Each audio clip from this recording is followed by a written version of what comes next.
Andiamo un po' a vedere invece l'Odun, la consulta ligure, di che paese ne parla stasera, andiamo a sentire con l'audio come sempre, via. A me sitai alla bello antica, sarà fra le muraie, qui so caruggi e so ciassette, all'ombra de ture. Slargà da umai monti alla de origine romana, antichissimo comun, tirà uscì in scesine de nasciumaria, non guai lunga. A gente chi alla un po' agricola, difatti e se mucinde tomate, sucche, sparghi e articiocche.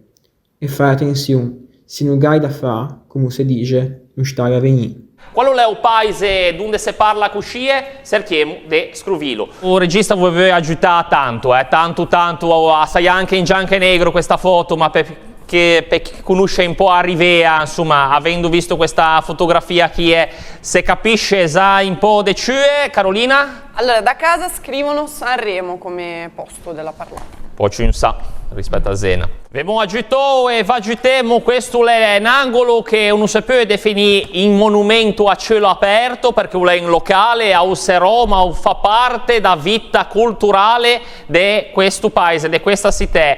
Per i più affezionati telespettatori di Benvenuti in Liguria, in posto frequentò anche da Carolina in ta primissima trasmissione di questa stagione televisiva e ora da qui un po' vediamo per chi non l'avesse capito di che città parliamo.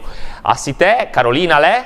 Albenga. E ti è conosciuto su da queste tour perché quello locale che abbiamo detto un po' fa è un locale di Fiori di Caruggi che ha gente estremamente ospitale con tutti i suoi fiunde lì dentro, fiunda in senese l'è cacciafruste. Cacciafrusto, sì, cacciafruste.